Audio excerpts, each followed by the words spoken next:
Mesdames et messieurs, bonsoir et bienvenue dans l'invité culture. Si la géographie a fait du Maroc et de l'Espagne deux pays voisins, c'est la culture qui, au fil des siècles, les a unis à jamais. L'art, la langue, la science s'imposent comme les véritables vecteurs de dialogue, de compréhension mutuelle et de coopération durable.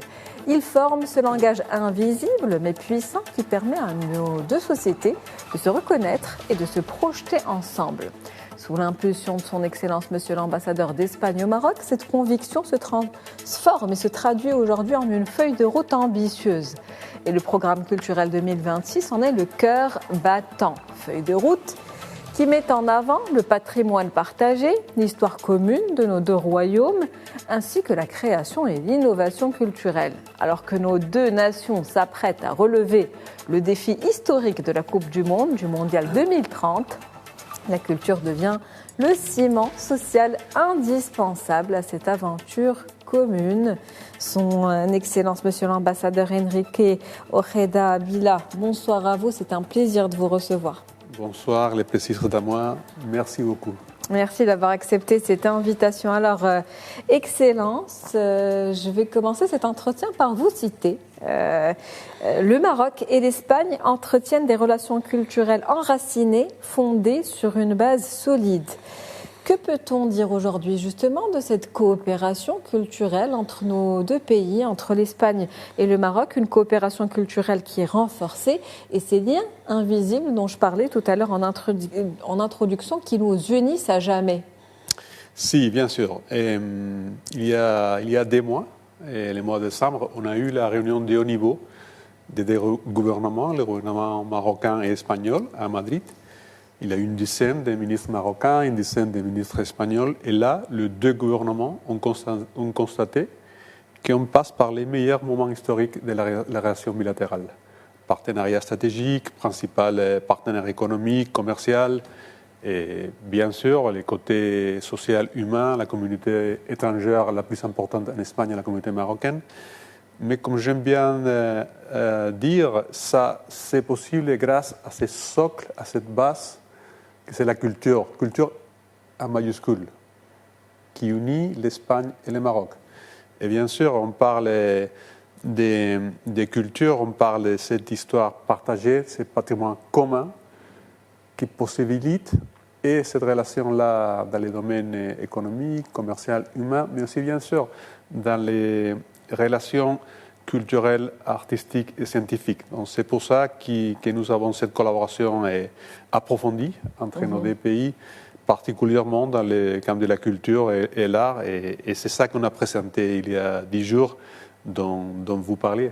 On va en parler justement. Donc une histoire partagée entre le Maroc et l'Espagne, une histoire au patrimoine, vous l'avez très bien dit, unique, incarnée par l'héritage maroco-andalou avec ses composantes matérielles et immatérielles, donc plusieurs éléments culturels qui nous unissent aujourd'hui. Il y a la langue, l'architecture, les traditions musicales, la gastronomie. Quel regard portez-vous sur la vitalité de ce socle justement qui nous unit ? Vitalité assez puissante. Et vous avez donné quelques exemples de ces expressions artistiques, culturelles, la musique, bien sûr, la littérature, la gastronomie. Mais c'est assez vital, assez puissant. Juste ce dernier week-end, on a eu à Essaouira un événement très particulier, basé sur cette socle commun que nous avons de la convivencia de trois cultures, de trois religions. Bon, ce week-end-là, Essaouira, la Fondation Trois Cultures de la Méditerranée, a organisé avec l'association Essaouira Morador un événement qui se base sur cette coexistence et convivencia de trois cultures, mais pour les projeter sur le présent et surtout sur l'avenir. Cet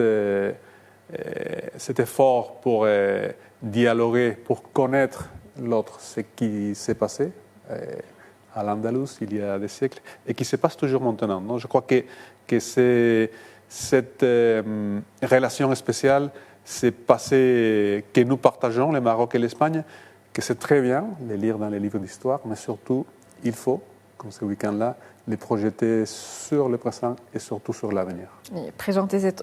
projeter cette relation sur le présent et l'avenir, ça passe aussi par la langue. Le Maroc est le deuxième pays au monde en termes de nombre d'instituts Cervantes qui sont présents, un réseau qui est assez important. Cet échange créatif et culturel donc passe par la langue espagnole, qui est également la deuxième langue la plus parlée au monde, deuxième langue maternelle, précision, donc une langue très appréciée par les Marocains, notamment très pratiquée également au nord. Plus qu'un simple outil donc de communication, j'ai envie de dire que la langue est ici ce symbole vivant de notre interculturalité, de cet échange, de cette culture plurielle que nous partageons. Sans doute, vous l'avez bien dit, il y a 6 centres Cervantes dans le Maroc avec 5 extensions, donc à la fin c'est 11. On a aussi 11 écoles espagnoles à la Consellerie d'éducation de l'ambassade d'Espagne au Maroc. Donc on a des milliers de Marocains qui étudient l'espagnol. Pour nous, c'est un orgueil. Et comme vous l'avez bien dit, ce n'est pas seulement une langue, c'est une façon de se communiquer, c'est aussi une langue de business, c'est une langue de science, c'est une langue de culture. Et donc on est très content de cet intérêt de la société marocaine pour l'espagnol. Et comme vous le dites, dans le Nord, c'est un peu naturel d'écouter les gens parlant en espagnol. C'est aussi, je crois, une réflexion, ça reflète aussi la connexion de plus en plus importante entre nos sociétés. Je parlais avant de la communauté marocaine en Espagne, bien sûr, mais aussi des millions d'Espagnols qui visitent le Maroc chaque année comme touristes. Donc, la langue, c'est un élément essentiel pour nous parce que quand on parle de la langue espagnole, on parle aussi de la culture en espagnol, pas seulement la culture qui vient de l'Espagne comme pays, mais la culture qui vient des pays hispano-américains aussi. Et on a d'ailleurs une collaboration très fructueuse avec les ambassades des pays hispano-américains ici au Maroc. Et on travaille ensemble sur la littérature, sur la musique, sur le cinéma, parce que la culture en espagnol, c'est précisément ça, promouvoir la langue commune que nous partageons, les pays hispano-américains, l'Espagne et bien sûr aussi une partie de la société marocaine. Il y a cette identité qui passe aussi par la langue finalement. Donc, comme on le disait, donc une présence assez importante dans le nord, mais aussi dans les autres villes du Royaume du Maroc, notamment avec la prévision d'un réseau qui devrait s'étendre en termes de collèges espagnols. Et aussi la ville de Tétouan qui a été choisie aujourd'hui comme capitale méditerranéenne de la culture et du dialogue. Elle figure parmi les principaux axes d'action et lieux ciblés par les activités qui sont prévues dans cette programmation culturelle 2026. Si, on est très content comme ambassade d'Espagne que Tétouan ait été choisi par l'Union pour la Méditerranée comme capitale culturelle de la culture et du dialogue. Et j'aime bien souligner, comme vous, dialogue, parce que ce n'est pas seulement la culture. Et je crois que Tétouan incarne très bien cette définition, culture et dialogue. Et on a un centre Cervantes à Tétouan, on a 3 écoles espagnoles à Tétouan. Et bien sûr, Tétouan a toute cette histoire des cultures, peinture par exemple, non? C'est une ville des beaux-arts par référence ici au Maroc. Donc on a préparé pour toute l'année 2026 une série d'activités culturelles, artistiques, scientifiques qui vont mettre l'accent de Tétouan un peu sur ça, sur les dialogues dans la Méditerranée. Dans ce monde si complexe que nous vivons, quelle importance est les dialogues, écouter aux autres. Je crois que c'est un peu une des signes d'identité du Maroc en général et de Tétouan en particulier. Donc là, on va travailler avec les autorités locales, régionales, avec la société civile, avec des institutions espagnoles pour avoir un calendrier culturel et artistique assez fort à Tétouan sur la culture et les dialogues. Et on remarque aussi une présence assez importante des femmes sur la scène culturelle artistique marocaine et espagnole. Quelle place accordez-vous aujourd'hui à la création artistique féminine, justement ? Tout à fait. Pour nous, c'est clé. Et la visibilité des femmes, vous savez, l'Espagne a une politique étrangère féministe. Et donc, un peu dans toutes les activités que nous, comme ambassade, que nous faisons, toujours, on essaye d'avoir cette visibilité de tout ce que les femmes apportent, soit économie, commerce, politique, médias et bien sûr culture. Donc, on va commencer par exemple les activités culturelles, maintenant que le Ramadan approche.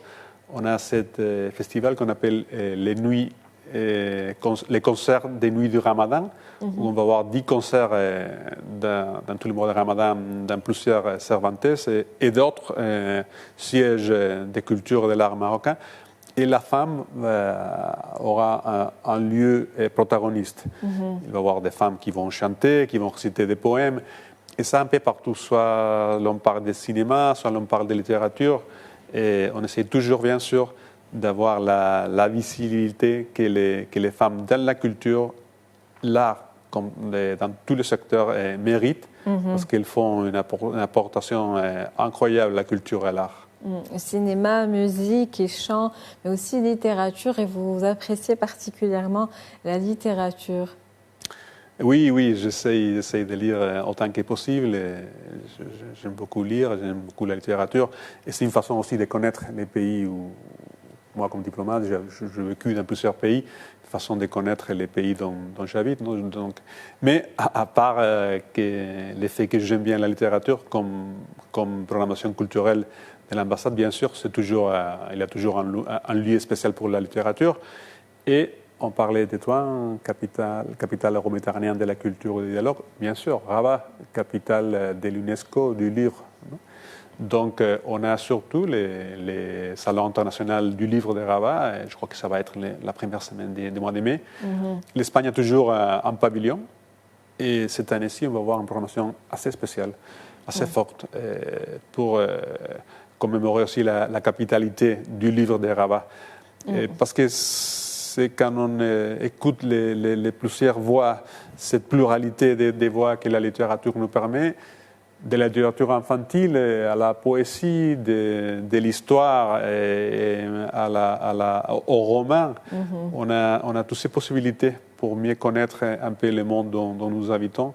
Et il y a des voix très intéressantes de la littérature marocaine, même dans la littérature marocaine qui est faite ailleurs. Et aussi en Espagne, il y a des écrivains qui sont nés au Maroc, mais qui en ce moment habitent en Espagne. Ils écrivent parfois en espagnol. Et donc, on va avoir tous ces secteurs de la littérature autour des ciels. Mais l'occasion de les découvrir cette année avec cette célébration de Rabat comme étant la capitale mondiale du livre en 2026. On parle souvent de la culture comme d'un supplément d'âme. Mais c'est aussi un levier économique puissant. Alors, comment aujourd'hui l'Espagne et le Maroc collaborent-ils pour structurer justement des industries culturelles et créatives qui soient fortes et résilientes et communes également? C'est une question essentielle, bien sûr. Et tout d'abord, pour vraiment promouvoir l'art et la culture et que ça soit soutenable, on doit aussi appuyer les industries créatives. Donc le Maroc a une force incroyable, on le sait très bien. Et ça, on le voit et dans le secteur artistique et culturel marocain, comme de certaines villes qui ont été nommées villes créatives, du cinéma, de la littérature, de la peinture. En Espagne, on travaille déjà depuis plusieurs décennies sur ce secteur des industries créatives. Je sais aussi que l'Union européenne travaille fortement ici au Maroc dans ce secteur-là. Et on anime, on favorise cette relation directe entre les industries créatives espagnoles, européennes et marocaines. Je crois qu'on a tous à gagner dans ce secteur-là. Et là, je dirais, industrie créative, artistique, culturelle et même sportive, parce que le sport fait aussi partie de la culture majuscule. Et là aussi, on a un potentiel incroyable à développer le Maroc et l'Espagne. On ne peut parler d'événements sportifs sans parler de la Coupe du Monde, le Mondial 2030, qui sera co-organisé par nos deux pays et le Portugal. La culture va jouer un rôle important, un rôle de soft power crucial. Comment préparez-vous cet événement aujourd'hui, justement, ce rendez-vous historique pour faire rayonner cette proximité culturelle entre nos deux royaumes ? Tout d'abord, j'aime toujours à souligner que la Coupe du Monde 2030 sera la première Coupe du Monde organisée par 3 pays, des 2 continents différents. On va voir la Coupe 2026, bien sûr, avec 3 pays, mais ce sont des pays du même continent. Nous, 2030, ce sera la première Coupe du monde de foot masculin organisée par 3 pays des 2 continents différents, le Maroc, l'Espagne et bien sûr nos amis portugais. Quel défi pour nos pays d'être à l'auteur de cet événement-là, et je suis sûr qu'on le sera. Mais bien sûr, aussi la potentialité de montrer cette culture commune, ce patrimoine commun, cet héritage partagé entre le Maroc, l'Espagne et bien sûr le Portugal. On a déjà des institutions qui sont en train de travailler sur ça parce qu'on sait très bien, on connaît très bien qu'un événement sportif comme la Coupe du Monde ou les Jeux Olympiques, c'est beaucoup plus que les simples événements sportifs. C'est une façon de montrer au monde qu'est-ce que tu es, ta société, ta culture, ton histoire. Donc, d'opportunités que je suis sûr, le Maroc et l'Espagne, on va savoir comment saisir.